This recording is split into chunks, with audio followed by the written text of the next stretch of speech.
Let's also look at the human element here, Mr. Ravi. I mean, when we look at it, your logistics partners are still transporting a product that might be considered hazardous when they're moving it around. So from a driver training, from a safety and welfare program perspective, what are the things that the industry ecosystem has come up with or is supporting in conjunction with logistics partners? Here, for the drivers who come with the trucks to fill and then take the product out, these drivers have been trained well by us. Only trained drivers come into our location. It's not that we give them training once. We keep on training them once. I mean, every year also our refreshers, they do undergo number of times. So they are conversant with it. Second, as I told you, since the health of the people is important, the drivers are also equally important. We have gone in for bottom loading, not just it increases the efficiency, but when you fill petrol, diesel, there's a lot of vapor generation. That vapor generation reduces drastically by this bottom loading, and then we have got the vapor recovery system. So the health of the drivers is being taken care of. Third, we mandatorily do health checks for all these drivers, including eyesight, and we also help them, we aid them. We have insurance schemes which takes care of not just the driver but also his family. This Bharat Petroleum has tied up with the insurance companies, and we take care of the insurance of these people for their health. The short distance commercial vehicles are increasing day by day. So for that community, health is important. Financial inclusion is important. BPCL, Bharat Petroleum, is playing a very big role in terms of engaging with these communities. We are helping them. We have tied up with medical institutions so that this community of short distance vehicles is taken care of. Financial inclusion, we have partnered with Fino Payment Bank and banking services at their doorstep or at the retail outlet. They can come do all their banking transactions at Bharat Petroleum retail outlets. So we are proud to say that we are not just Bharat Petroleum bunk. I mean, in Tamil they say Bharat Petrol bunk. Petrol pump ko bunk bolte hain. So we have now converted that to Bharat Petroleum banks. Mr. Sitapati, you have some comments to add here. Yeah, I would like to add. As far as Tata Motors is concerned, driver is not only important stakeholder, he's like demigod for us. He's an influencer. He can go and tell the fleet owner that ye gaadi nahi chahiye. Then that's bad news for us. So we have invested a lot into developing them. There are 5 levels. One is we have dozens of driver training schools where you teach them the basic driving. Second is you teach them how to drive the vehicle safe, which is more relevant to POL, what we are talking about today. You have to drive the truck safely, how effectively to use the brake, how to drive the truck economically. So that is the second level, and these courses are repeated for the same person again and again.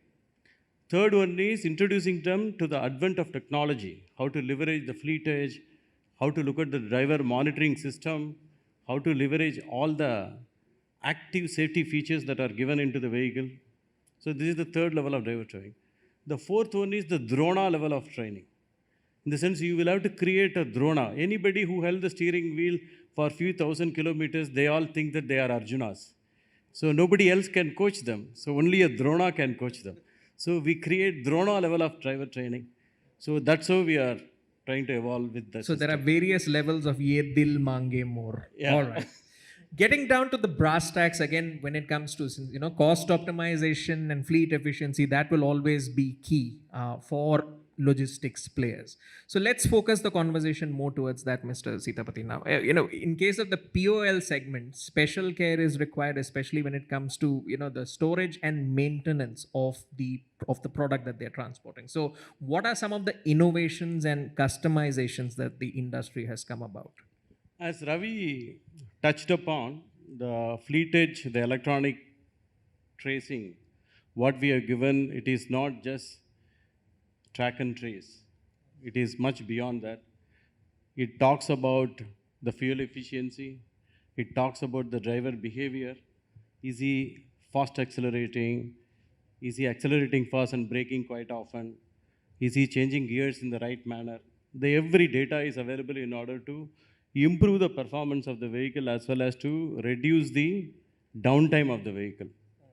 Going forward, along with the evolution of BS6 and RD, Real Driving Emission Phase 2, which is going to come into being from 1st April 23, there is a lot more which is being introduced electronically, including prognostics, which will study the wear and tear of some of the clutch plates or brake shoes and then tell that, hey, listen, before it breaks down itself, you need to visit the workshop so that you will avoid an accident. Or a driver monitoring system, which will be looking into the eyes of the driver, and if he is dozing, it will give a beep and vibrate his seat so that majority, as you all may be knowing, 58% of the accidents that are happening on the express highways is because of the driver fatigue who slept on the wheels.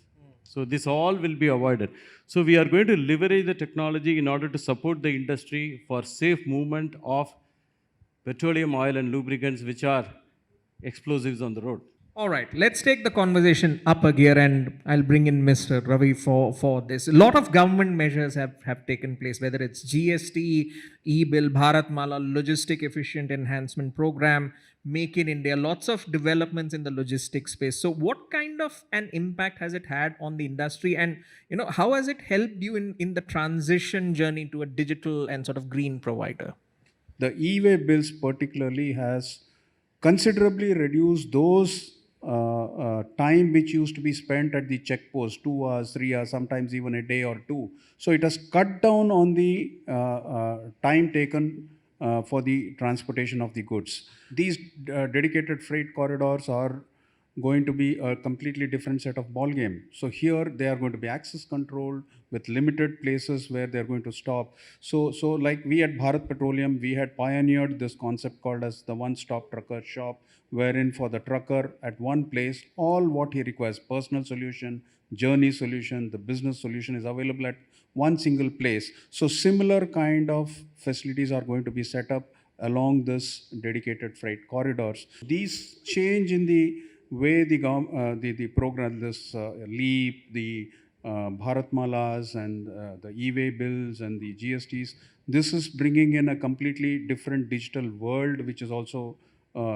emerging in the transportation industry. Our retail outlets are now we have introduced technology in a very big way. I would like to also share with you, we have come out with an initiative called as U-Fill, wherein the fueling is completely controlled by the owner of the vehicle wherever he is going to be seated, because 55 to 60% of the fuel, the cost of the transportation is fuel. So we have given the complete control to the transporter so that they can completely monitor, control, and ensure that what they want is actually being delivered. All right, and development of alternate fuels has also received a lot of policy attention. So what steps are you taking with an eye on the future to not just benefit the customer but the entire sort of POL ecosystem? First is in terms of liquid fuels, as I told you that biofuels is coming in. So ethanol for petrol has happened and it is going to grow. As far as diesel is concerned, work is happening on bringing in the biodiesel component of it. So that would also help. Second, as I told, gas is going to be the transition fuel. So we are building LNG stations. Third, as far as the EV is concerned, currently the passenger segment is witnessing a massive growth in the EV. Thanks to Tata Motors leading all the way. About, I think, 5 to 7,000 passenger vehicles are being sold per month, which are EV today in the country, and Tata Motors share is, I think, by far the largest. So now to support this this EV industry, so we have set up fast charging corridor. We call it as fast charging corridor. So city A to city B. So we don't talk of just charging infrastructure. We provide complete solution, because we know when the break is taken by the EV owner, he doesn't want just charging. He wants charging plus resting plus something to eat, some fuel for himself, food for himself. So we are coming up with this sort of a concept, and this is going to get proliferated.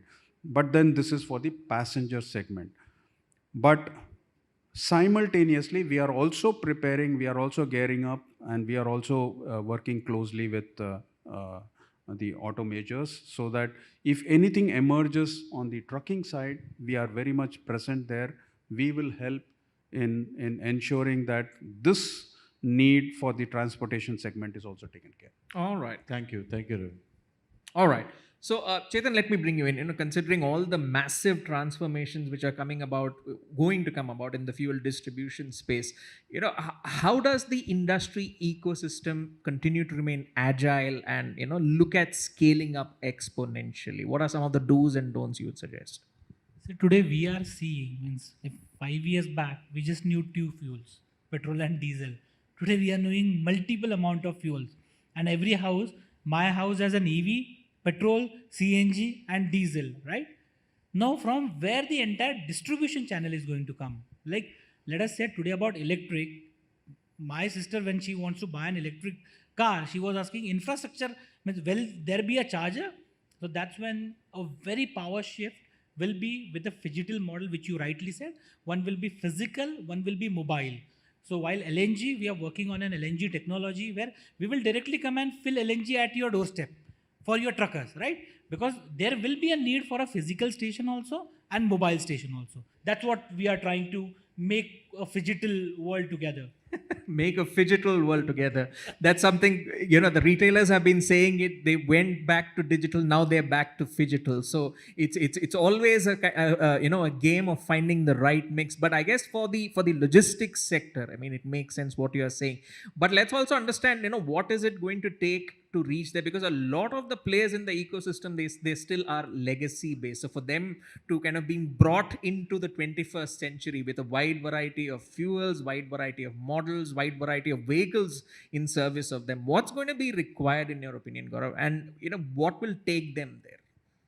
Especially from the financing aspect, that's going to be a key part.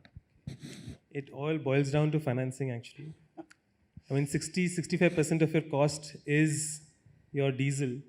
So how that can be optimized, if there is a if there is a cost arbitrage, the shift will happen. If there is no cost arbitrage, shift will not happen.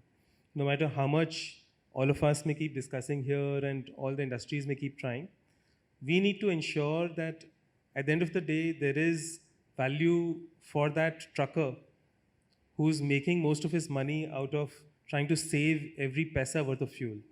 Well, they say show me the money, but in this case it could be show me the green, and green can have many connotations. Mr. Ravi, as we look to conclude the discussion, what are your expectations from logistics partners, especially when it comes to, say, cost management and other things? We as oil industry, because we have a large reach, we can reach the customers well. We are ready to invest, and all we require is the support from the government, so that it also makes commercial, like Gaurav said, it also needs to make commercial sense to us to actually be there. So that is the one part. And the second part is, yes, we will work with all the logistics partners. We are very keen to work with them. As the energy transition happens, we will work with them, we will stand by them. Very recently, we have come across a demand from the logistics partners telling that, can you give me the CNG route from city A to city B? So now we have worked on that from Bharat Petroleum, and we will be providing them where could be we will do the route planning for them. So this is the kind of partnership which we will enter into, so that different forms of energy can be utilized by the logistics providers. Well, we have run out of time. On that note, it's time to wrap up this special conversation around trucking into the future. And the future indeed does look bright. It looks green. And I sincerely hope more positive developments come in. As Mr. Sitapati said, watch this space for the next 3-4 years. On that note, thank you so much to all the leaders on the panel for sharing with us their insights. Thank you very much. Tata Motors presents Trucking into the Future in partnership with News 18 Network.